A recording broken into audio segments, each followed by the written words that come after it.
Hola familia, bienvenidos a Iglesia Vida. Yo soy Brisna Núñez y estas son las noticias de la semana.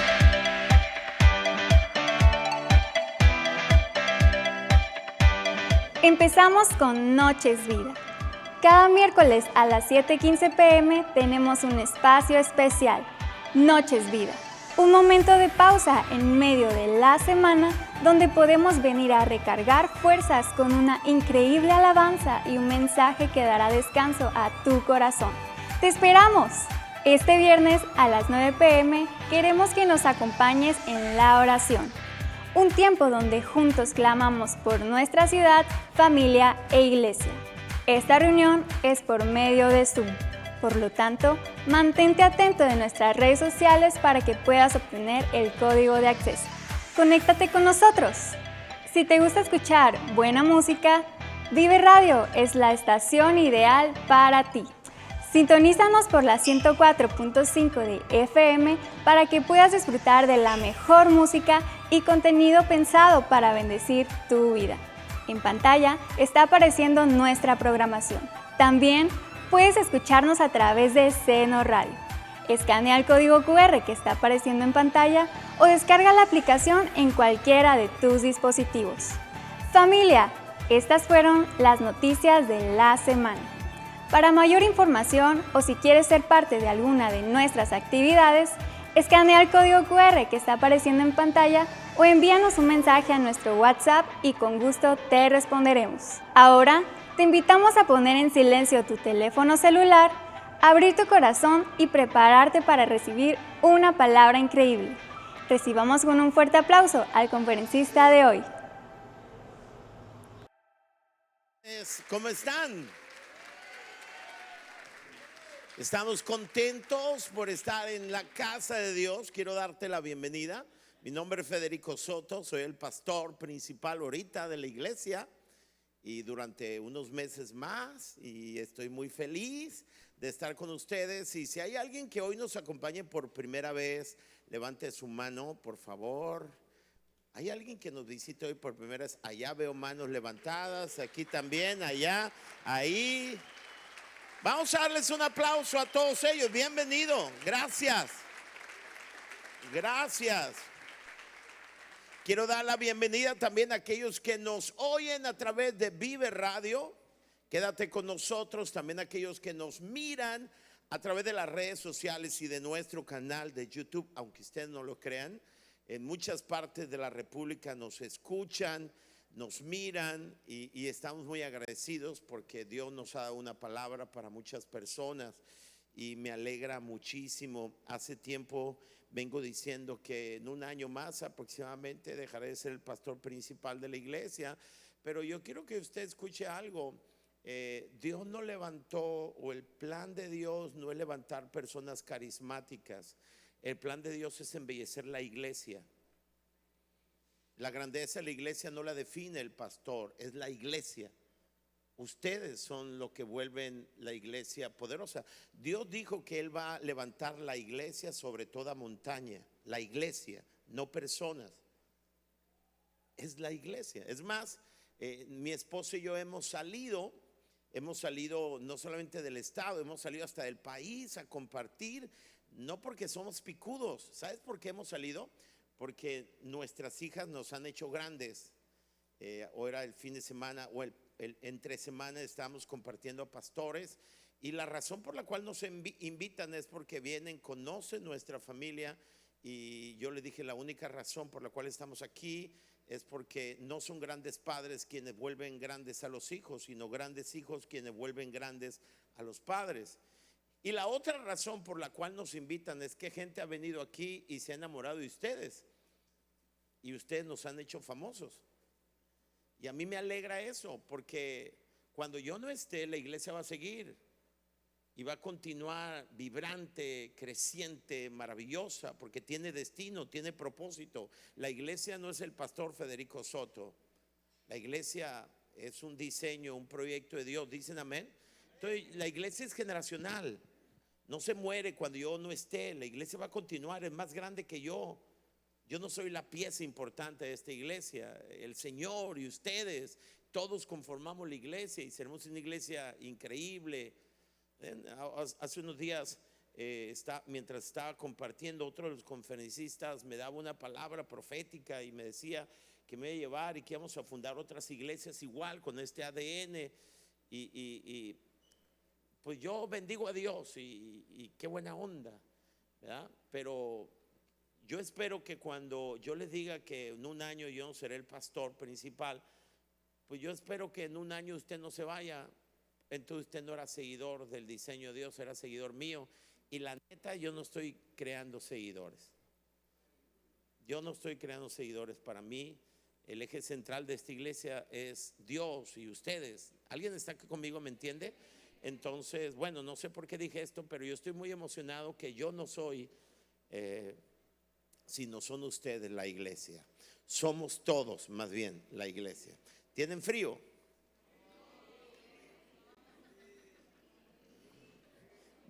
Bájale 1.3 grados, por favor. Ok, estoy muy contento, muy contento de estar aquí. Me tocó estar en la semana en Estados Unidos compartiendo, también en Tecate. Ayer volamos para estar acá. Mis hermanos me dicen el señor Volaris. Tengo un plan que se llama Plan Anual Volaris y los vuelos me salen casi regalados. Ahí no me pagó Volaris, pero por ejemplo volé cuando estuve en Colima, de Colima a Tijuana por 300 pesos y de Tijuana acá fueron 600 pesos, o sea 900 pesos me costó el vuelo. Lo compras 24 horas antes, no tienes que comprarlo con tiempo. Entonces, pero bueno, me tocó estar allá y estoy muy contento y volar para acá, porque no hay nada más maravilloso que ser iglesia. Dicen amén. No hay nada más maravilloso que ser iglesia. Les traigo una palabra. Es una palabra, pero una palabra que es de esos coleccionables. La predicación de hoy es coleccionable. ¿Entienden lo que le digo? La predicación del domingo era coleccionable. Es cultura. Y la predicación de hoy es coleccionable. Estoy muy emocionado por compartir esto con ustedes. Y bueno, quiero enviar un saludo a mi esposa. Mi esposa está ay, ya se me olvidó. Está en Estados Unidos, en California, compartiendo en una iglesia. Montana, gracias. Está en Montana. Yo imagino que hay caballos por allá. No, ¿será? No hay caballos. No, ahí dice el hermano. Bueno, está en Montana compartiendo y que Dios bendiga a la pastora donde sea que esté. Y siempre me gusta enviarle un saludo cuando no está, porque mi amor y mi fidelidad es para ella. ¿Está bien? Mi amor y mi fidelidad es para ella. ¿Les hace bien que yo ame a mi esposa, sí o no? Sí, ¿cómo no? Y entonces, ¿cómo no? Entonces, vamos a la palabra de Dios. Vean el título. Se llama El Evangelio de la Segunda Oportunidad. La palabra evangelio significa buenas noticias. La gran noticia de la segunda oportunidad. ¿Qué les parece si damos gracias a Dios? ¿Están listos? Señor, gracias en esta tarde por el privilegio de estar en tu casa. Ahora queremos pedirte con todo el corazón que tú hables a nuestras vidas. Si alguien, Señor, su corazón está distraído o duro, te pedimos que quebrante nuestro corazón, que nos des un corazón sensible para oír tu voz en medio de la predicación. Usa mi vida, Señor, y toda palabra torpe quítala en el nombre de Jesús. Dame gracia para comunicar tu verdad, la verdad que tú me has dado. Señor, llena este lugar y toma control de nuestras vidas en el nombre de Jesús. Amén. Dale un aplauso fuerte a Dios.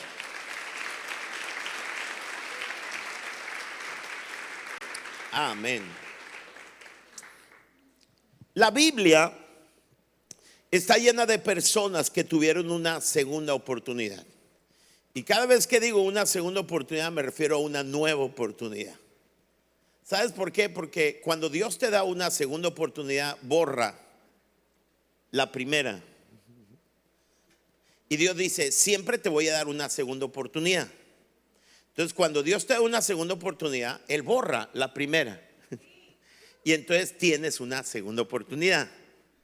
Y cuando te da la segunda oportunidad, borra la primera. Dios no guarda. Dios nunca va a decir, esta es la 554,245 veces que te da una oportunidad. No, Él no viene cargando, no tiene un registro. La sangre de Jesús hizo posible que Él sepultó en la profundo de la mar tus pecados y no se vuelve a acordar de ellos. Entonces, cuando hablamos de una segunda oportunidad, estamos hablando de que siempre hay una segunda oportunidad. La Biblia está llena de personas así que tuvieron una segunda oportunidad. Dios, el Dios de la Biblia, es el Dios de las segundas oportunidades y de las centísimas y milésimas oportunidades. Abraham, por ejemplo, a quien se le llamó el padre de la fe, fingió que su esposa era su hermana porque no tenía una fe fuerte en que Dios le iba a proteger. Moisés asesinó a alguien. Jonás salió corriendo de su asignación. Rahab trabajaba como una prostituta. David cometió adulterio y mandó ejecutar al marido de la mujer. Y sin embargo, podría citar más personajes que tuvieron una segunda oportunidad. Pero sin embargo, cada una de estas personas que les mencioné están en el salón de la fama de Dios de Hebreos capítulo 11. A Dios le encanta dar segundas oportunidades. Si tuvieras que ser perfecto para recibir la gracia de Dios, nadie tendría ninguna posibilidad. Hoy, ¿cuándo? Volveremos a analizar la historia ignominiosa que vimos la semana pasada, pero ahora la miraremos desde una nueva y refrescante perspectiva. Hoy la veremos desde la perspectiva del evangelio de la segunda oportunidad. ¿Están listos? ¿Alguien vino el domingo pasado? Levante la mano el que vino el domingo pasado. Ok. ¿Alguien no vino el domingo pasado? Ok. Ya la vieron en YouTube o por favor, véanla. Les va a hacer mucho bien. Fíjense lo que dice Juan capítulo 8. Hoy traigo la versión Reina Valera. Dice: Jesús se fue al monte de los olivos. ¿A dónde se fue? Y por la mañana volvió al templo. ¿A dónde volvió? Al templo. Recuerden que el templo es el lugar más público en Jerusalén. Y todo el pueblo, ¿cuánto? O sea, lo que está diciendo es que el templo estaba abarrotado porque todo el templo vino a él, al templo. Y sentado él les enseñaba. Recuerden que para un maestro judío sentarse significaba que él estaba en control, que él estaba enseñando. Sentarse, los maestros judíos se enseñan sentados, habla de una posición de autoridad. Jesús se sentó y todo el pueblo vino al lugar más público. Entonces, los escribas y fariseos, los fariseos son los religiosos, los escribas eran los encargados de la enseñanza, la palabra de Dios. Los escribas y los fariseos le trajeron una mujer. ¿Qué le trajeron? Una mujer sorprendida en adulterio. Y poniéndole en medio, la idea es que ellos irrumpen violentamente, groseramente. Hay una gran multitud y ellos interrumpen a Jesús, toman a la mujer, la ponen en el centro, la arrojan ahí en el centro. Y le dijeron: Maestro, esta mujer ha sido sorprendida en el acto mismo del adulterio. Si debo añadir, algunos comentaristas dicen que esta mujer se dedicaba, o esta mujer tenía el hábito incorrecto de relaciones sexuales incorrectas. Era un hábito incorrecto. No dicen necesariamente que ella era una prostituta, pero sí era una mujer que venía arrastrando un problema, un pecado de impureza sexual. Entonces la trajeron y la pusieron en el medio y dijeron: Maestro, esta mujer, como haciendo público el pecado de ella, fue sorprendida en el acto mismo del adulterio. Y la ley, ¿quién? La ley nos mandó, y en la ley, nos mandó Moisés a apedrear a tales mujeres. ¿La ley dice eso? Sí. Pero no solamente dice que a las mujeres, también a los hombres con los cuales adulteran. Tú pues, ¿qué dices? Si Moisés mandó apedrearlas a estas mujeres, ¿tú qué dices? Mas esto decían tentándole para poder acusarle. Y aquí está el para, que indica propósito. Ellos, haciendo una pausa, le pusieron una trampa a Jesús. Ahora, todo esto fue fabricado, pero es real. Buscaron a una mujer, pusieron a un hombre en la vida de esa mujer que pudiera abrir la puerta para que por lo menos 2 testigos hubieran visto el acto mismo sexual, denigrando a esa mujer, para que pudieran dar testimonio. Esto no era común, porque el adulterio es un pecado muy íntimo.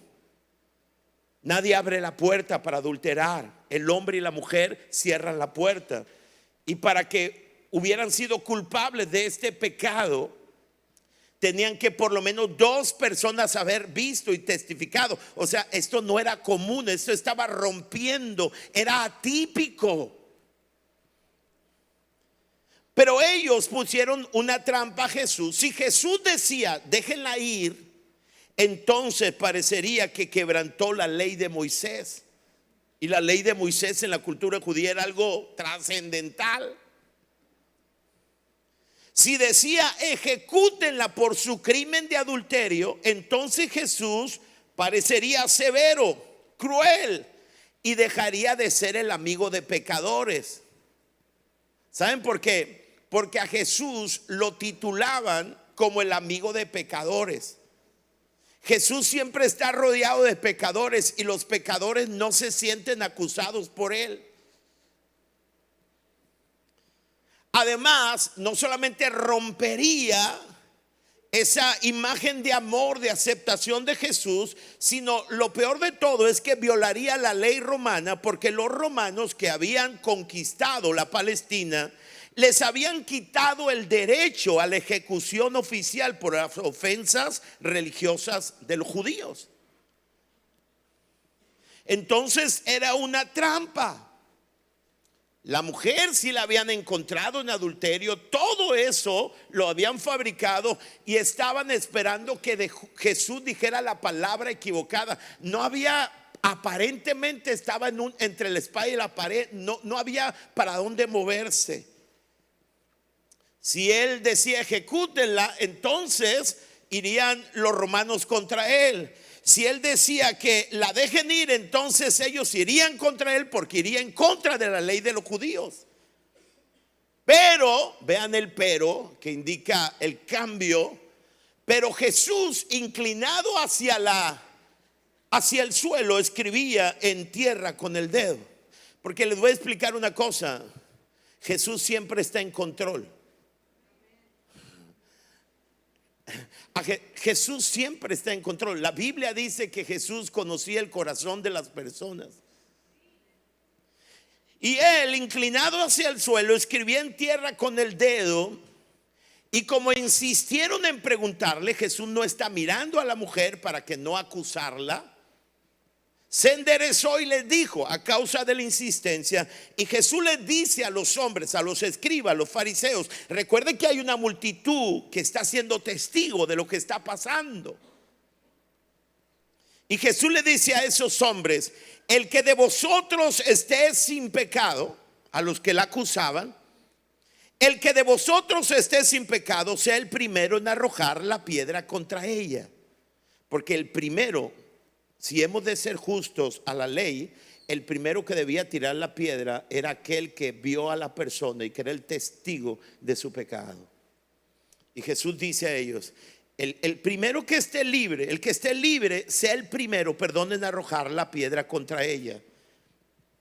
Pueden imaginar la multitud.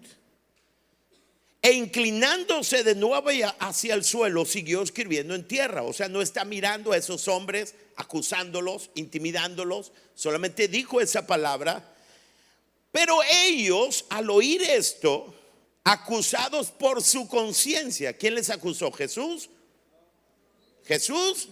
No, su conciencia salían uno a uno, comenzando desde los más viejos hasta los postreros, o sea, los jóvenes, y se quedó solo Jesús y la mujer que estaba en medio.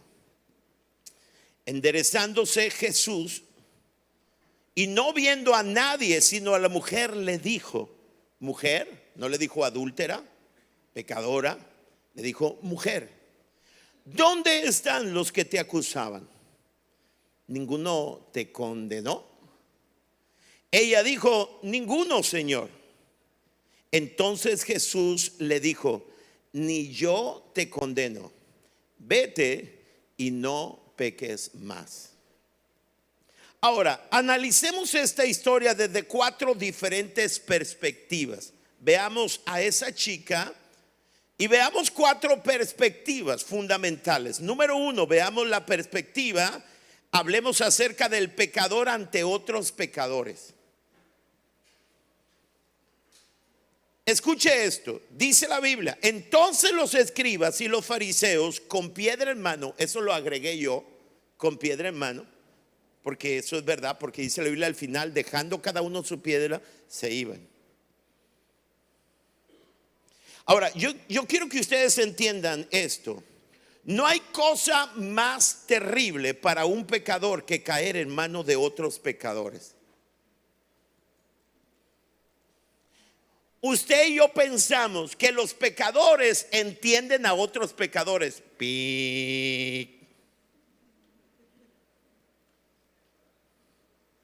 Lo peor que le pueda pasar a un pecador es caer en manos de otros pecadores. ¿Sabe qué hace el pecado? El pecado ciega a las faltas propias, mientras agudiza los sentidos para descubrir las faltas o pecados de los demás. Y una vez que el pecado hace esto, el pecado ajeno es publicado y señalado como imperdonable. En realidad, los pecadores buscan el pecado en los demás porque piensan que esto les sirve para justificarse a sí mismos. Se comparan con otros y se sienten satisfechos de no haber caído tan bajo como ellos. Porque escúcheme, los pecadores no entienden ni apoyan a otros pecadores.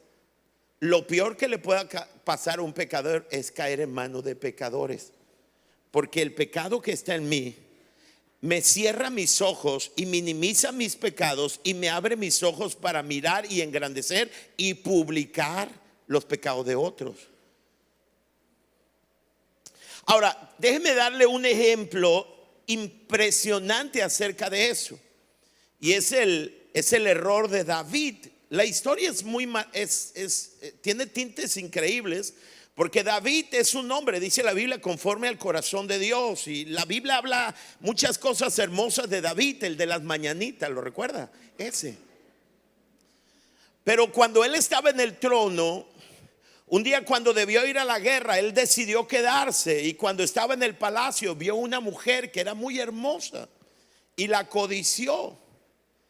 Y este como estaba en el trono, en el éxito, creyó que era meritorio o merecedor de cualquier mujer. Él era el rey. Y mandó traer a esa mujer. Con el poder que tenía, se acostó, adulteró con ella, porque el esposo de esa mujer estaba en la guerra, era un general íntegro, leal. Pero él la mandó traer, se acostó con ella. La noticia es que después de un periodo, la mujer le manda avisar y le dice: Señor, tengo un problema, quedé embarazada y las cuentas no salen porque mi esposo no está aquí, tiene un tiempo en la guerra. Y cuando David se entera de eso, él dice: el pueblo se va a dar cuenta del pecado. Entonces él trató de encubrir su pecado. ¿Y saben qué es lo que hizo? Mandó traer al esposo de esa mujer, trató de emborracharlo, trató de llevarlo a la cama, pero él nunca quiso ir, porque él decía: ¿cómo puedo ir a mi casa, a mi cama, cuando mi ejército está dando su vida en la guerra? Y al final lo envía a ese hombre con una carta que era una sentencia de muerte, porque le decía al general: ¿sabes qué? Manda adelante a este hombre, y cuando esté lo poderoso, lo fuerte de la batalla, abandónenlo para que muera. le llegó la noticia a David que ese gran hombre había muerto. Y entonces él pensó que había encubierto su pecado y mandó traer a esa mujer para que fuera una de sus esposas. ¿Saben por qué? Porque qué buena onda el rey. ¿Sí me entienden? No la dejó sola. ¿Saben de lo que hablo? Pero Dios envía a un profeta. Recuerden que David, hay pecado en su vida, y Dios manda a un profeta para hacerle entender a David su pecado. La historia es 2 de Samuel capítulo 12. Entonces el profeta, inspirado por el Espíritu Santo, le va a contar una historia. Y le cuenta esta historia. Pon atención, por favor. Dice: el Señor envió a Natán para que le dijera esto a David. Natán es un profeta. Y le cuenta una historia. Rey, tengo una historia para usted. Había dos hombres. ¿Cuántos? Dos. Que vivían en una ciudad. Uno era rico y otro era pobre. El rico tenía muchas ovejas y ganado, pero el pobre no tenía nada, excepto una ovejita que había comprado y criado. La ovejita creció en su propia casa junto a él y sus hijos. Comía de su comida, bebía de su vaso y dormía en su regazo. Ella era para el hombre pobre como su propia hija.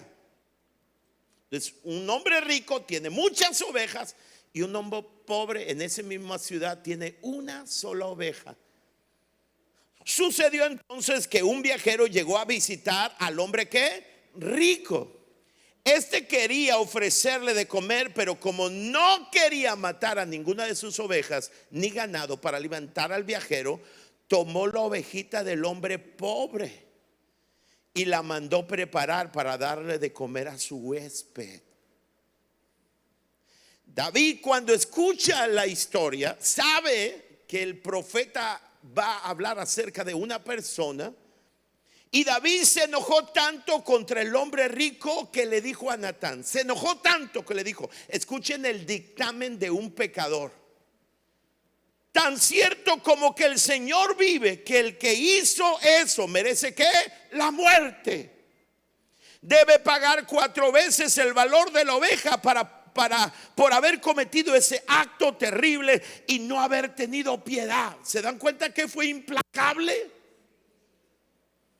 Porque cuando un pecador cae en manos de pecadores es lo más terrible que le puede acontecer. Entonces Natán le dijo a David: chiquillo, tú eres ese hombre. El Señor Dios de Israel dice: te elegí para que fueras el rey de Israel. Te libré de Saúl, dejé que tomaras a la hija de tu amo y a sus esposas, y te di hijas de Israel y de Judá. Eso era culturalmente permitido, no ahora. Y si no fuera suficiente, te habría dado aún más. O sea, te llené, te bendije. ¿Por qué entonces ignoraste mi mandato? Hiciste lo que me desagradaba.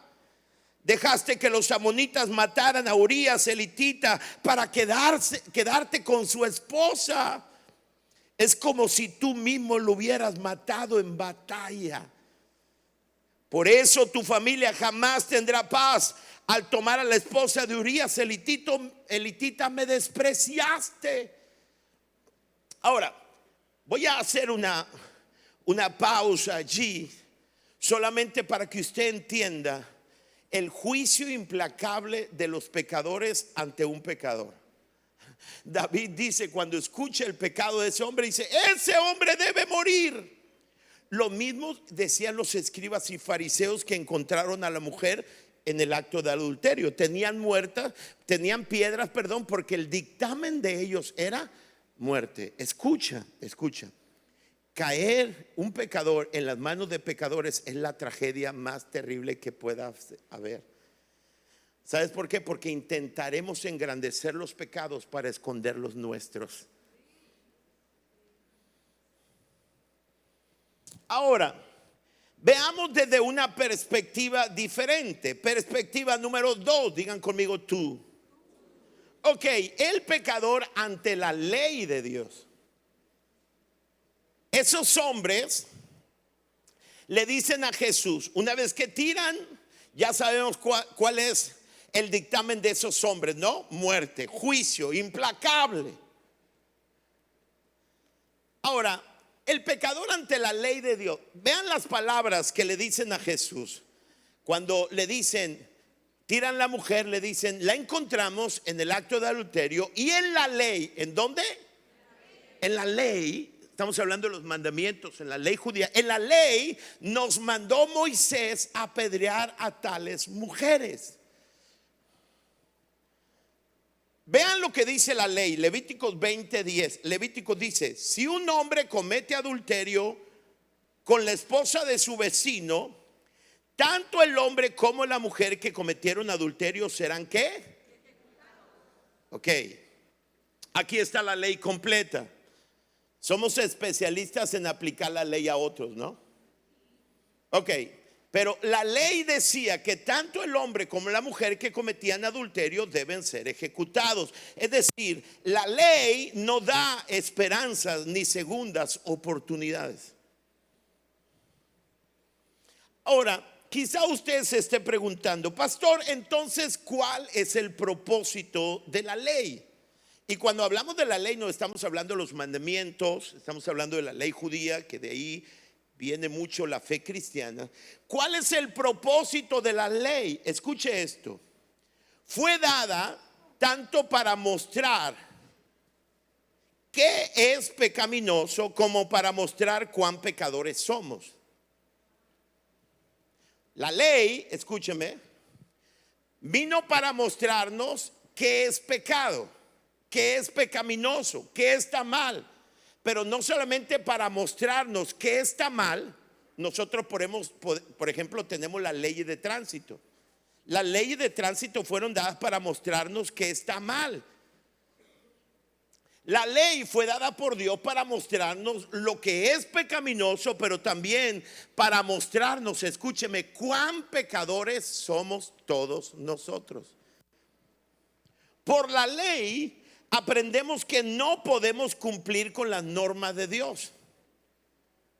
Romanos dice, por cuanto todos pecaron y estamos destituidos de la gloria de Dios, no podemos alcanzar la meta establecida por Dios. Entonces, por la ley aprendemos que no podemos cumplir con las normas de Dios y que la única manera de ser salvos es a través de otra manera, no a través de la obediencia a la ley. Déjeme se lo explico cabal y profundamente. El apóstol Pablo dice en Gálatas capítulo 3, abran su mente y su corazón, dice, entonces, ¿para qué se hizo la ley? La ley fue dada para mostrar las maldades que hace la gente contra la voluntad de Dios. Lo que hace la ley es mostrar las maldades de la gente. Versículo 21. Dios nunca dio una ley que pudiera dar nueva vida al mundo. Dios no ha dado ninguna ley, es muy claro. Dios nunca dio una ley que pudiera dar nueva vida. La ley no da nueva vida. El propósito de la ley no es mostrarnos un camino al cielo. Nadie va al cielo por obedecer la ley, porque la ley no es una escalera para ir al cielo.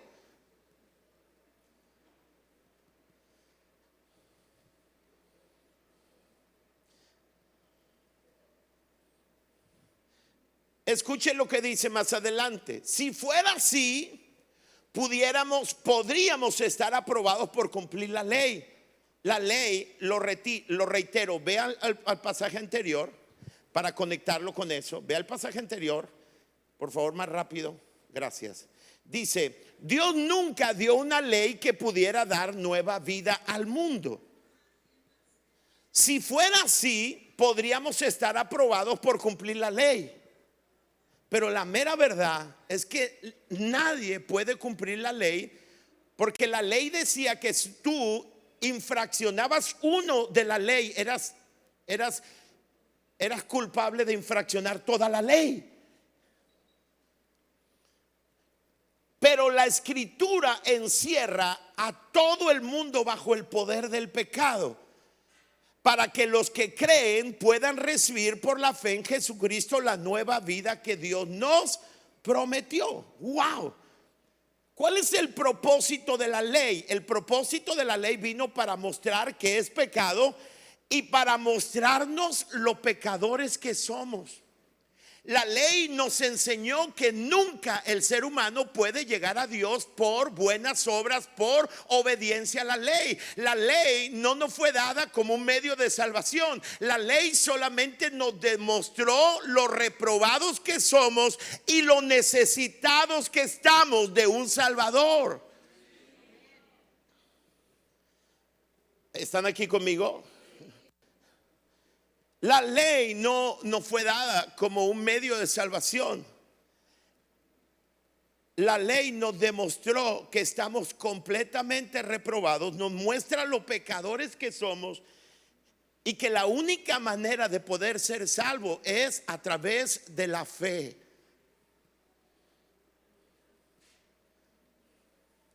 Ahora, escuche esto. Veamos la perspectiva número 3. La primera perspectiva es el pecador ante los pecadores, un juicio inminente. La ley igual nos reprueba, nos condena, nos muestra lo pecadores que somos. Pero veamos ahora la tercera perspectiva, el pecador ante la conciencia. Cuando ellos le dicen, la ley dice, Moisés nos manda la ley que debemos ejecutarla, la ley ejecuta, la ley reprueba. ¿Tú qué dices? Jesús responde, ustedes conocen la historia. Jesús le dice, el que esté libre de pecado de ustedes, que sea el primero en tirar la piedra. Pero ellos, dice el pasaje, al oír esto, acusados por su conciencia. ¿Acusados por qué? Por su conciencia. Salían uno a uno, comenzando desde los más viejos hasta los más jóvenes, y quedó solo Jesús y la mujer que estaba en medio. Escuche esto, los fariseos y los escribas tuvieron que salir de la presencia de Jesús al ser acusados por sus conciencias. En realidad, la conciencia funciona como una extensión de la ley que Dios ha puesto en nuestros corazones. Es interesante que ahora los fariseos y los escribas estaban más conscientes de su propio pecado que el de la mujer, porque la conciencia los acusó. Observen que cuando ellos llegan, pecadores estaban que conscientes del pecado de la mujer, y cuando Jesús dice el que esté libre, la conciencia operó y la conciencia, escúcheme, dejó de ver los pecados en la mujer y su conciencia les llevó a ver sus propios pecados, porque tú no eres la conciencia de nadie. La conciencia te va a revelar lo que está mal en tu vida. El problema de nosotros es que queremos ser la conciencia de otros. ¿Están de acuerdo conmigo? Y cuando la conciencia operó con las palabras de Jesús, la conciencia les hizo estar conscientes de su pecado más que el pecado de la mujer. Ahora, ¿cuál es el propósito de la conciencia? Escuche esto. La conciencia, al igual que la ley, nos muestra lo que es pecado y nos hace saber cuán pecadores somos. La conciencia, ¿se acuerdan? Ustedes lo han visto con un angelito y un diablito. La conciencia es la ley. Recuerden, la ley fue escrita en tablas. La conciencia es la ley escrita en nuestras mentes y corazones. De modo que nadie puede justificarse ante Dios de no saber lo que agrada o no agrada a Dios.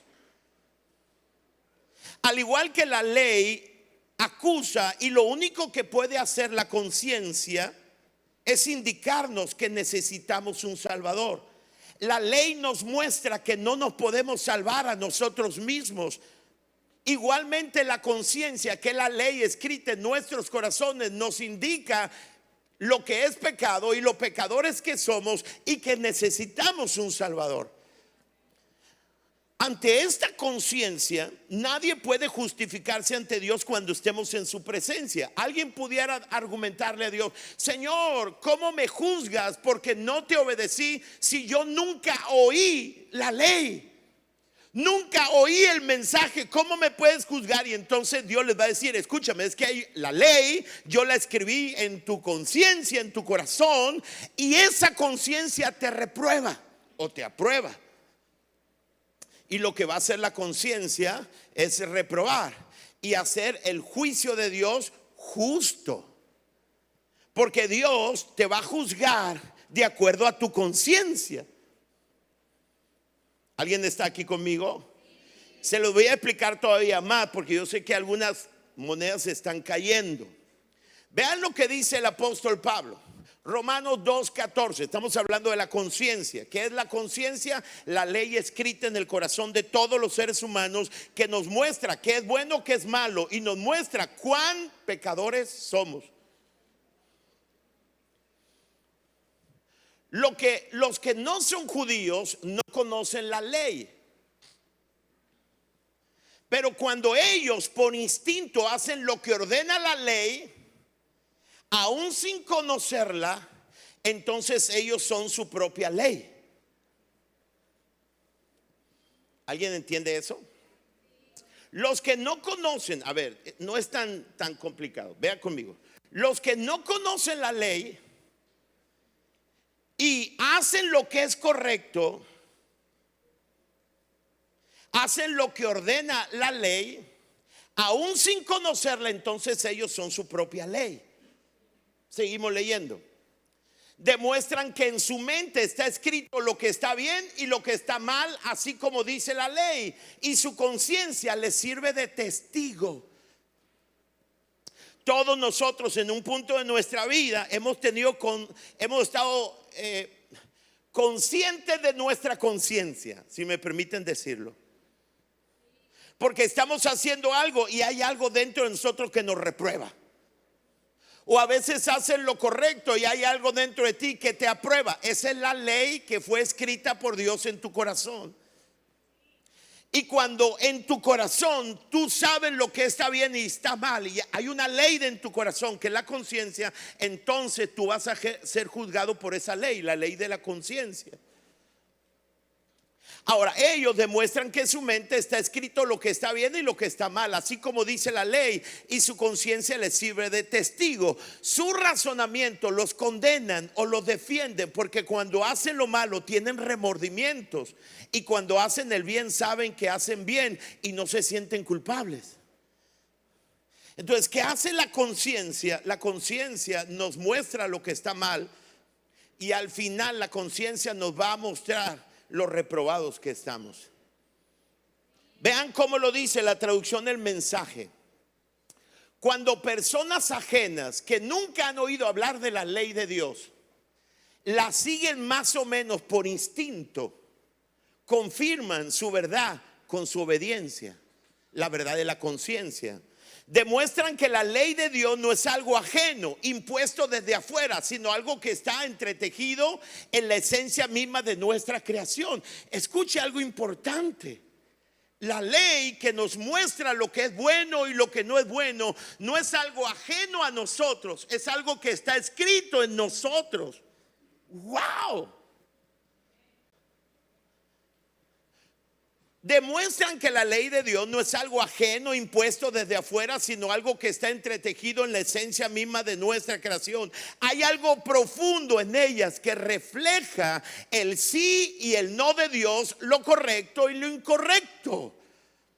Por eso cuando Jesús les dice a los hombres: el que esté libre de ustedes de pecado, sea el primero en tirar la piedra, la conciencia les hizo recordar sus pecados. Su conciencia les hizo tener una imagen de sus pecados, y entonces les acusó la conciencia. Y la conciencia les hizo entender que había pecado en ellos y que no tenían derecho y ni tenían cara. Y soltando cada uno de ellos la piedra, se fueron sin decir nada. ¿Qué fue lo que los acusó? La conciencia. Ahora, veamos al pecador de nuevo. Frente a otros pecadores, los pecadores son que un juicio implacable, muerte. ¿Qué hace la ley? La ley también habla de que somos pecadores y hay muerte. No más que la diferencia entre la ley y la conciencia con los pecadores es que los pecadores no dan esperanza y la conciencia y la ley nos muestran que no podemos salvarnos y nos hacen entender que debe haber una manera de ser salvos ajena a nosotros que está en el corazón de Dios. Ahora veamos el pecador desde la perspectiva número 4. Digan conmigo 4. El pecador frente a Jesús. ¿Ok? Enderezándose Jesús y no viendo a nadie sino a la mujer, le dijo: mujer. Es la primera vez que Jesús ve a la mujer. Y cuando la mira ya no están los acusadores. Los ojos acusadores ya no están sobre ella. Cuando Jesús la mira, no le dice adúltera. Los ojos de Jesús no son ojos de acusación. Ahora, recuerde usted que toda la multitud, recuerda que hay una multitud, toda la ciudad. Los ojos de la multitud tampoco los acusan. ¿Saben por qué? Porque la conciencia también estaba acusando a los que estaban en la multitud.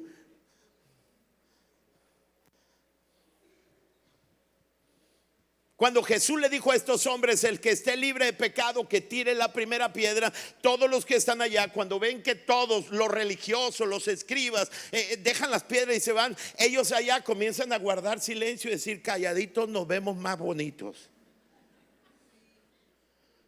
Porque puedo esconder mis pecados de todos, pero nunca podré esconder mis pecados de mi conciencia. Escucha,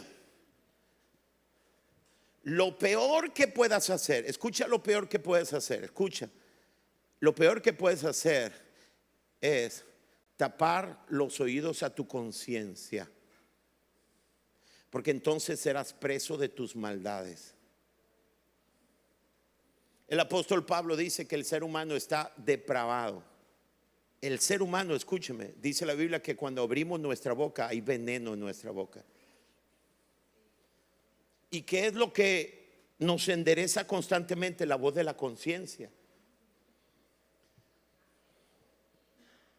¿Cuántos han oído la voz de la conciencia cuando miran a una mujer que no es su esposa?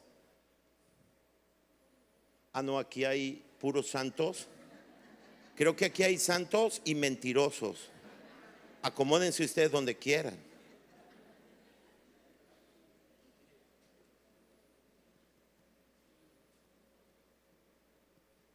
Todos los días elijo a mi esposa. La tentación no es pecado, es la oportunidad para elegir de nuevo. Cuando una mujer atractiva o cuando una mujer como sea se presenta delante de mí, escúchame, es la oportunidad para elegir cada día. Elijo a mi esposa para amarla. Y la conciencia constantemente me recuerda: no está bien, aléjese. No está bien, haga esto. Porque la conciencia, escúchame, he aprendido a escuchar a la conciencia y al Espíritu Santo. He aprendido a ir mi oído. Cuando alguien abre sus oídos al Espíritu Santo, abre su oído a la conciencia. Entiendo, escúchame, ¿sabe una cosa? Los hombres que no levantaron la mano se acusan solos. La conciencia les acusa por no levantar la mano.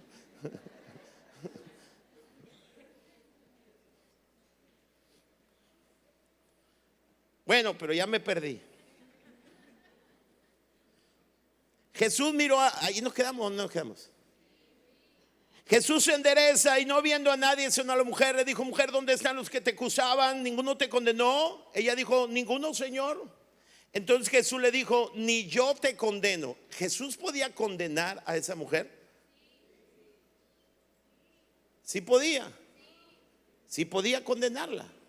Podía condenarla porque él nunca pecó. El que esté libre de pecado puede tirar la primera piedra. El único que puede tirar una piedra contra ti no te condena, te perdona.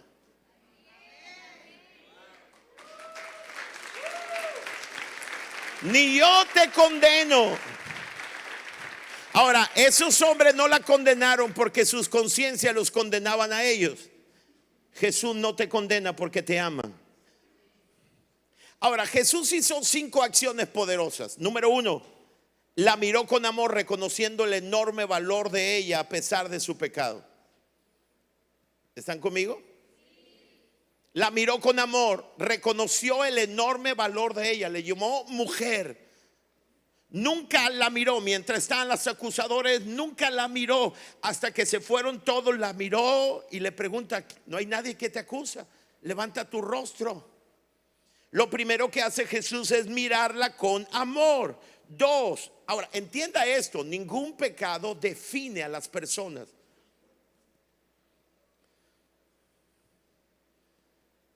Segundo, Jesús reconoció que lo que la mujer había hecho era pecado.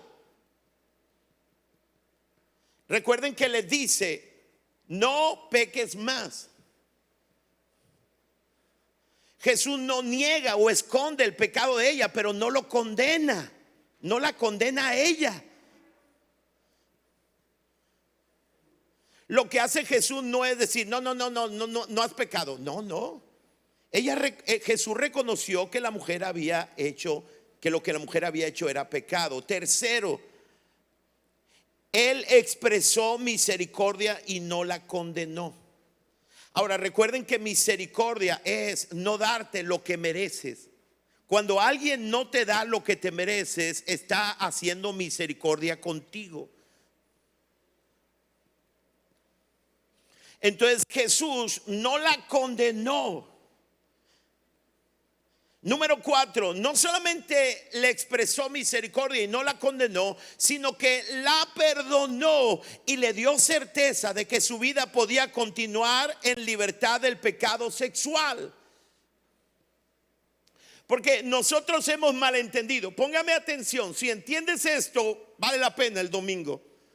Nosotros hemos malentendido el perdón y la obra de Jesús. Creemos que el perdón de Dios significa misericordia, que no te culpa, te perdona, borra tus pecados para que sigas pecando. Escúchame, el perdón de Dios no solamente es el borrón de tu pasado. El perdón de Dios implica el poder para construir un futuro diferente. Porque Jesús le dijo a la mujer: no peques más. No la estaba amenazando, le estaba diciendo: con mi perdón ahora puedes construir una nueva vida. No tienes que seguir de nuevo en esa vida de pecado, de impureza sexual, porque es una vida miserable. Escúchame, aun cuando ella estaba en pecado de impureza sexual, y ella cuando hacía pecado había algo en ella que la condenaba. Ella sabía que todos la condenaban. La ley de Dios la condenaba. Si alguien se enteraba de su pecado, la ley la acusaba. Su conciencia la acusaba. Ella no solamente necesitaba el perdón de sus pecados, necesitaba el poder para vivir una vida diferente. Escúchame esto: cuando Dios te perdona, no te perdona para que sigas pecando. Cuando te perdona, te da el borrón del pasado y el poder para construir una vida diferente. Esa es la grandeza del perdón de Dios. Lo que Jesús le estaba diciendo: no tienes que continuar con esa vida que te autocondena.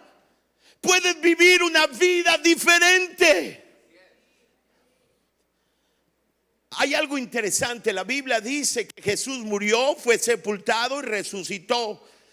Y eso es el eje central del evangelio, dice Pablo. La Biblia dice, Pablo lo dice, que nosotros morimos juntamente con Jesús, fuimos sepultados con Jesús y resucitamos con Jesús para una nueva vida. La resurrección de Jesús es la garantía, escúchame, el sustento legal, el poder de que puedes vivir una vida diferente. Lo que Jesús estaba haciendo en medio de toda la multitud es decirle: tu pecado es perdonado, pero también puedes vivir una vida diferente. Amén. Increíble. Y lo quinto que hizo Jesús, le dio esperanza en la reconstrucción de una nueva vida. Entendamos esto. Jesús sabía que las consecuencias de su pecado serían lo suficientemente difíciles. Su pecado fue público. Después de esto, lo más probable es que su comunidad la evitaría. Porque, escúcheme, no hay nada más feo que le pueda pasar a un pecador que estar en las manos de pecadores. A lo mejor ella sería rechazada sin duda por su esposo. Tal vez hasta le pediría el divorcio. Lo que Jesús, entienda esto. Alguien de ustedes dice: pastor, yo puedo pecar y Él me perdona. Sí, nomás que las consecuencias de tu pecado te las vas a tener que disfrutar tú. Él va a estar contigo, pero la pela que te va a dar el pecado, las consecuencias las vas a disfrutar tú. Alguien está aquí conmigo. El perdón, escúchame, implica borrón del pasado, implica la posibilidad de vivir una nueva vida, pero no implica absolverte de las consecuencias aquí del pecado. Cuando viene con David, ¿se acuerdan del caso de Natán? Ponle la música. Vengan aquí, de aquí hacia la recta final, unos se pierden y otros vuelan en revelación. De aquí al final de mi sermón se muestra carácter. Hay quienes se van de aquí. Espero que tú te quedes, te animo. Pero yo quiero que entienda que cuando vino Natán y le dijo a David: tú eres ese hombre, ¿se acuerdan? ¿Sabe qué hizo David? David dijo: he pecado, y admitió su pecado. Y Dios le dice: ¿sabes? Dios te perdona. La ley decía que si él mató, ojo por ojo, diente por diente. ¿Alguien está aquí conmigo? Pero le dice el profeta: no morirás. Alguien diría: ¿bajo qué argumento el Dios le dice a David no morirás? Porque Jesús habría de morir. Pagó el precio en su muerte, la muerte que David merecía. Jesús nos perdona y nos da una nueva vida porque Él dio su vida por nosotros. La Biblia dice que Jesús fue entregado por nosotros desde antes de la fundación del mundo. Tú y yo miramos hacia atrás y tenemos perdón. Alguien miró hacia el futuro y tenía perdón. La sangre de Jesús tiene poder para perdonar hacia las dos direcciones: hacia el futuro, el presente y el pasado. Obviamente David, cuando es perdonado por Dios y le da vida, estaba mirando hacia el futuro, hacia el que Él vendría y moriría por él. Dicen amén. Ahora le dice el profeta: ciertamente no vas a morir, pero hay algo que debes saber. Vas a tener un montón de problemas. Tu hijo morirá. Ahora, por favor, no crean entender que era el justo juicio de Dios contra David por su pecado. No. Lo que pasa es que Dios nunca es la causa, Dios siempre es la solución. Siempre que cometemos pecado, Dios perdona nuestro pecado, nos da el poder para escribir una nueva historia, pero tenemos que tragar saliva a las consecuencias presentes de nuestras decisiones. ¿Alguien está aquí conmigo? Entonces Jesús le dice: ¿sabes qué? No peques más, y le está dando esperanza. Vas a pasar momentos complicados, pero no te preocupes, todo el pueblo estuvo aquí y la conciencia de todo el pueblo, como de estos hombres, les reprobó. Nadie te va a acusar, aunque te van a tratar para hacerse parecer ángeles, te van a hacer la vida imposible, pero yo voy a estar contigo. ¿Alguien entiende de lo que estoy hablando? Entonces vemos al pecador en 4 perspectivas. El pecador frente a pecadores implacables. La ley implacable. La conciencia igual implacable, te reprueba, pero Jesús no te condena. Ahora, quiero terminar respondiendo a 2 preguntas fundamentales. Y esto es lo que le da, lo que nos hace tocar tierra, lo que le da relevancia a mi mensaje. La primera pregunta que debo responder es: ¿cuál debe ser la posición de la iglesia, nuestra iglesia, ante alguien que ha pecado?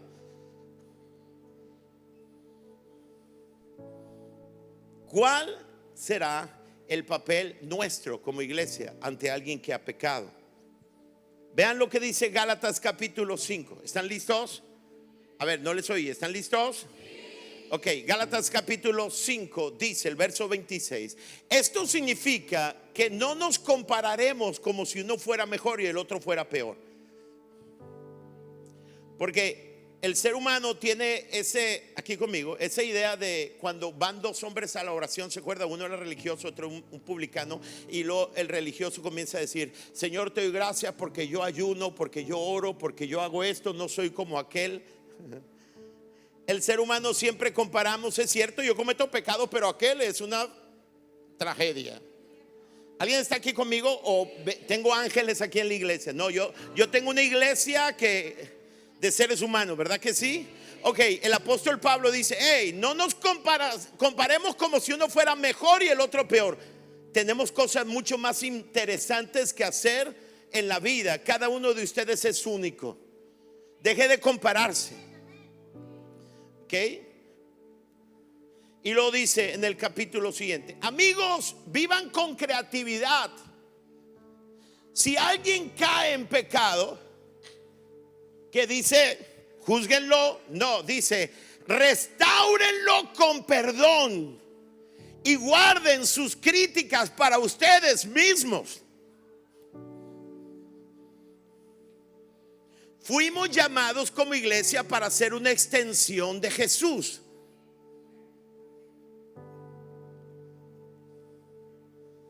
Si alguien cae en pecado, restáurenlo como, con perdón. Guarden sus críticas para ustedes mismos. Quizás necesiten perdón antes de que termine el día.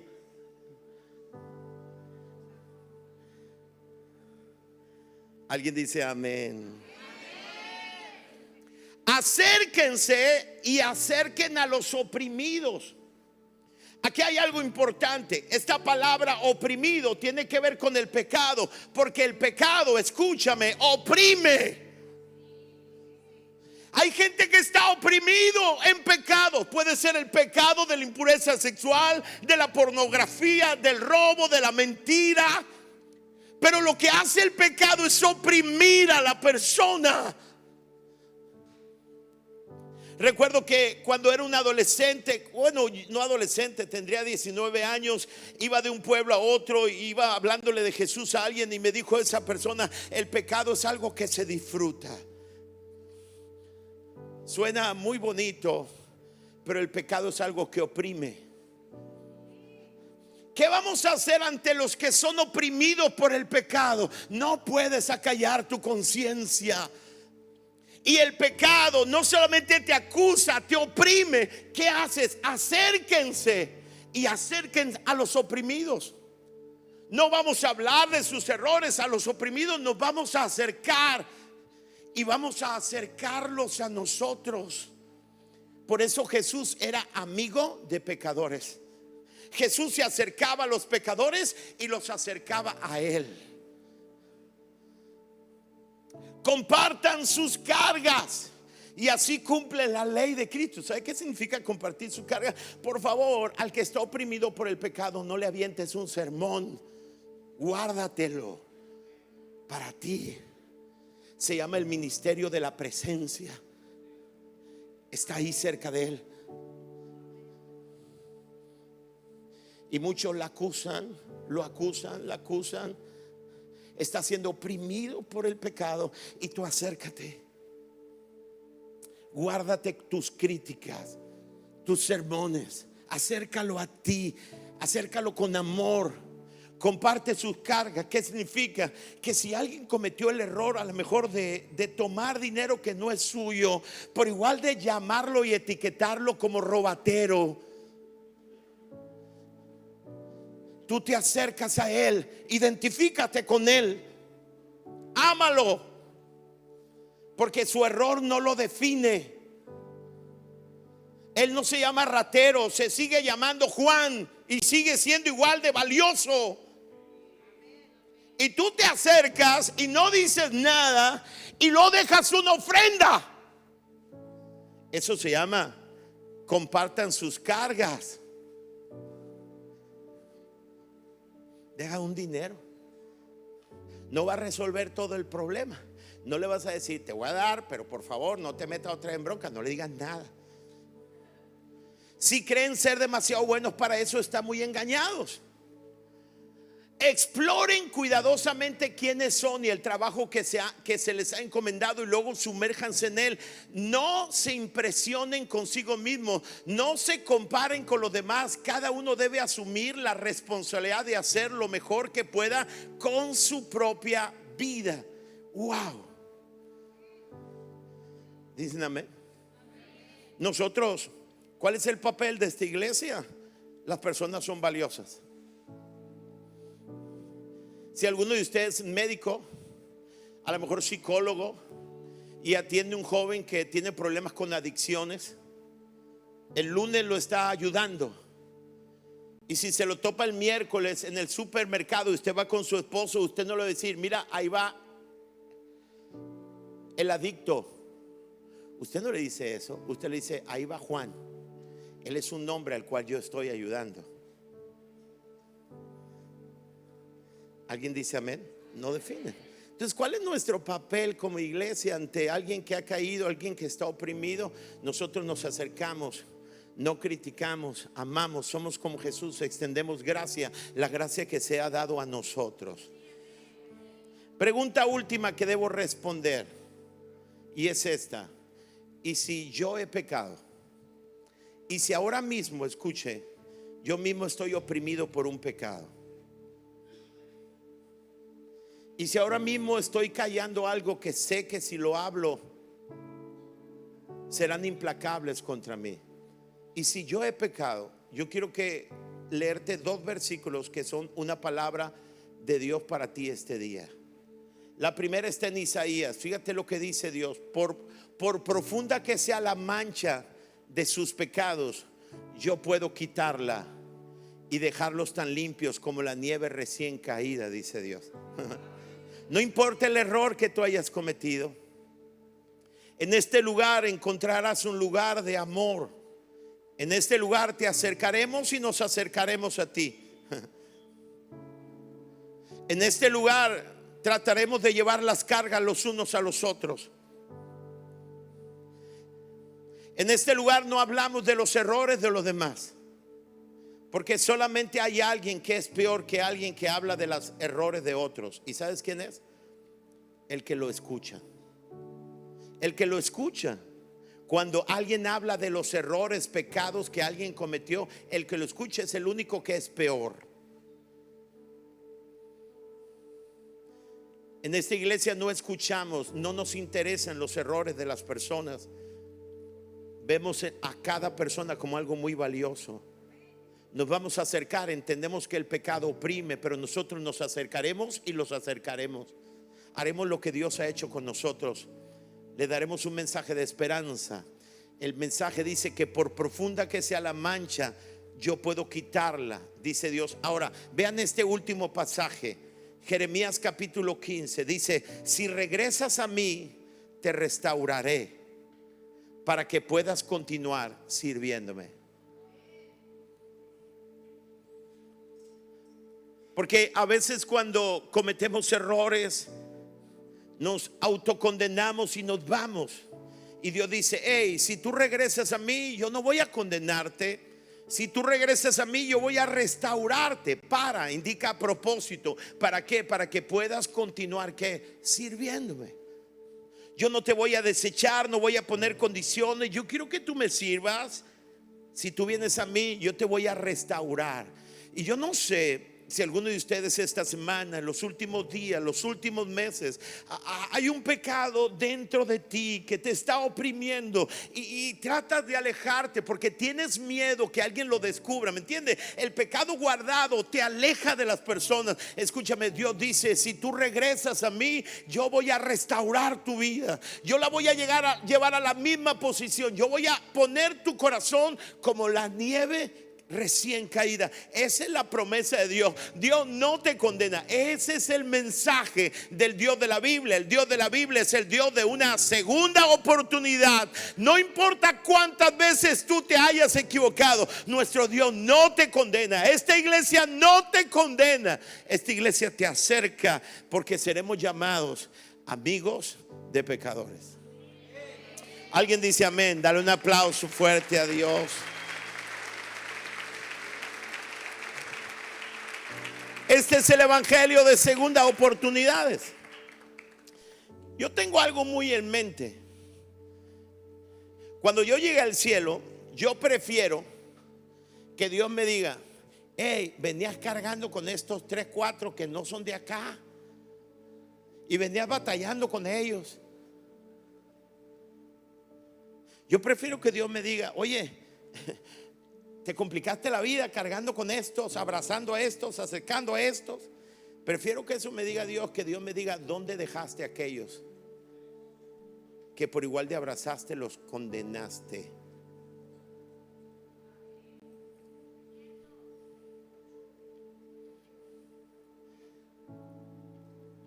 Yo quiero ser un amigo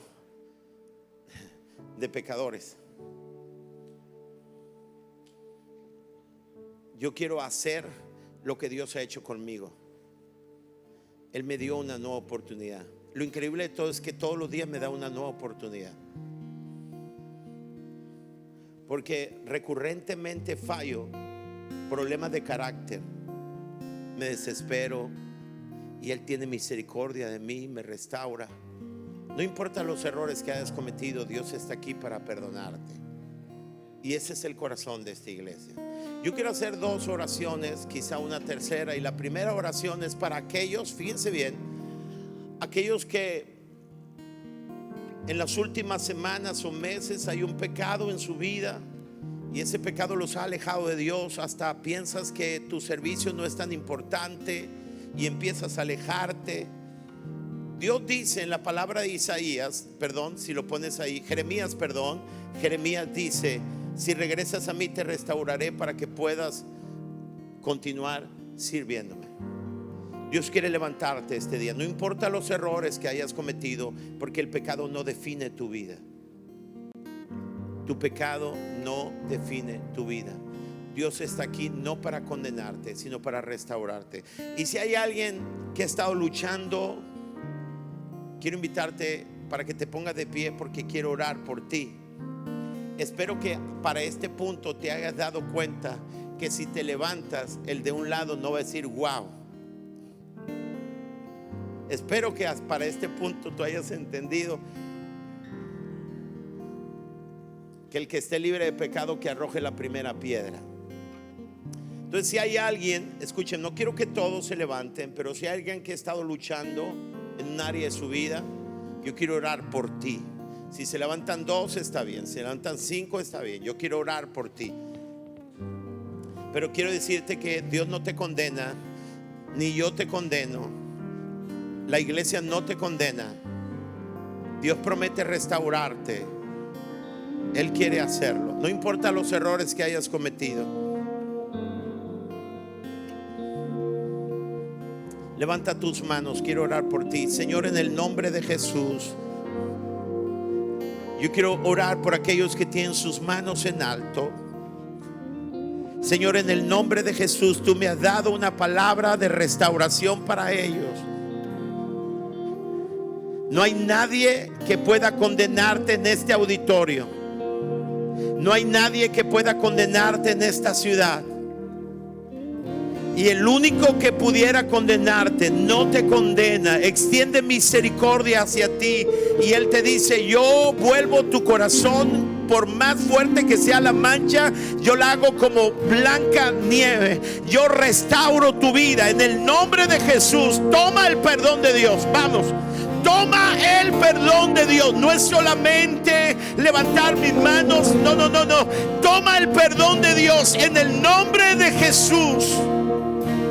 No hay condenación para el que está en Cristo Jesús. No hay ninguna condenación.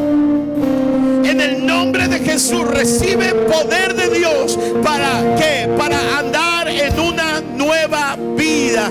En el nombre de Jesús bendigo tu vida. En el nombre de Jesús declaro que el Espíritu Santo nos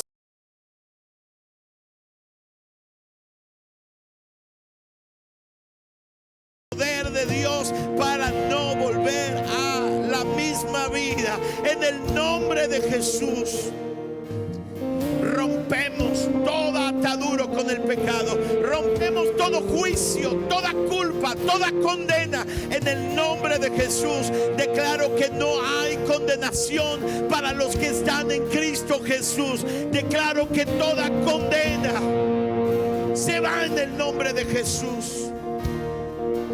Escuche, ninguna condena viene del cielo, porque el cielo no condena, trae convicción. La condena te hunde, la convicción te hace cambiar, te muestra la ansiedad de cambiar. En el nombre de Jesús, escucha, eres perdonado. Dios extiende misericordia, pero escucha algo más. Puedes salir de aquí y vivir una vida diferente y decirle adiós a los hábitos pecaminosos con los cuales has estado viviendo, porque los puedes esconder de muchas personas, pero no los puedes esconder de ti mismo. Te acusan, te oprimen. ¿Alguien puede admitir que el pecado nos oprime? ¿Sí? ¿Alguien puede ser que el pecado lo disfrutes en el momento, pero después te oprime el pecado? Ahora quiero hacer una oración. Te invito para que nos pongamos de pie, por favor, todos. Gracias. Quiero hacer una oración por aquellos que nos visitan hoy por primera, segunda, tercera vez y nunca, escucha, han invitado a Jesús a sus corazones. Yo quiero que entiendas que la ley y la conciencia nos muestran que no podemos ser salvos por nosotros mismos. La única manera de ser salvos es a través de la fe en Cristo Jesús. ¿Alguien está aquí conmigo? O sea, no podemos ser salvos por nuestros méritos. Podemos ser salvos solamente como un regalo de Dios. Él murió en la cruz de Calvario por ti.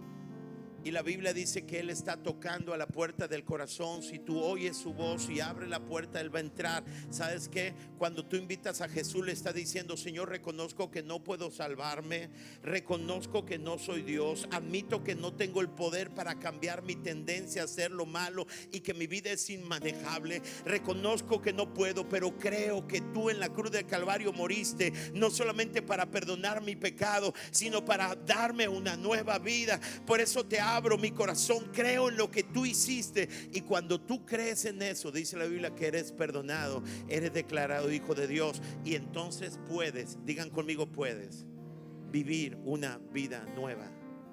Por eso dijo Pablo: si alguno viene a Cristo, nueva criatura es, y las cosas viejas pasaron, he aquí todas son hechas que nuevas. Escúcheme, venir a Cristo no significa que las cosas viejas pasaron solamente. Significa que ahora, en el futuro, son nuevas. Significa que no vuelvo y no sigo cometiendo los mismos errores del pasado, ¿me entiende? Y pidiéndole perdón a Dios. Y no, venir a Cristo no significa solamente que mi pasado fue perdonado. Significa que ahora puedo construir una vida diferente para la gloria de Dios y con el poder de Dios. Que no soy esclavo del pecado, que no tengo que continuar cometiendo los mismos errores. Voy a cometer errores mientras esté aquí. No estoy diciendo que seremos perfectos, pero iremos avanzando, ¿me entiende? Iremos avanzando cada día hasta ser como Jesús. Y yo quiero orar, si alguien de ustedes que nos visitan, que tienen poco viniendo, nunca han entregado su corazón a Jesús, quiero que entiendas una cosa: la única manera de recibir el regalo de la salvación y el perdón es a través de una confesión. La Biblia dice que con el corazón se cree, pero con la boca se confiesa. El que invoque el nombre del Señor será salvo. No dice el que viva una vida recta, dice el que invoque. Invocar significa ayúdame. Y la única manera de invocar es entender que no puedes solo o sola. Y si alguno de ustedes dice: yo no puedo cambiarme, no puedo cambiar mi destino, no puedes hacerme de esta culpa y pecado, pero creo que Jesús murió en la cruz del Calvario, ahora lo entiendo, quiero que Él entre a mi vida, quiero que repitas esta oración conmigo. Es por fe y por gracia, es un regalo, es solamente creer. Quiero que repitamos esta oración que está en la pantalla. ¿Sale? ¿Quieres hacerlo conmigo? Pero vamos a hacerlo todos, hagámoslo audiblemente y con todo el corazón. Es decir, no tienes que gritar, pero abre tu boca. ¿Listos? Leamos juntos. Señor Jesús, hoy abro mi corazón y te entrego mi vida. Deposito mi fe en ti y pido que me perdones de todos mis pecados. Te doy gracias por tu amor y tu misericordia y te recibo como mi Señor y Salvador. Ayúdame a caminar contigo en cada momento de mi vida. Gracias por la salvación. En el nombre de Jesús. Amén. Dale un aplauso a Dios.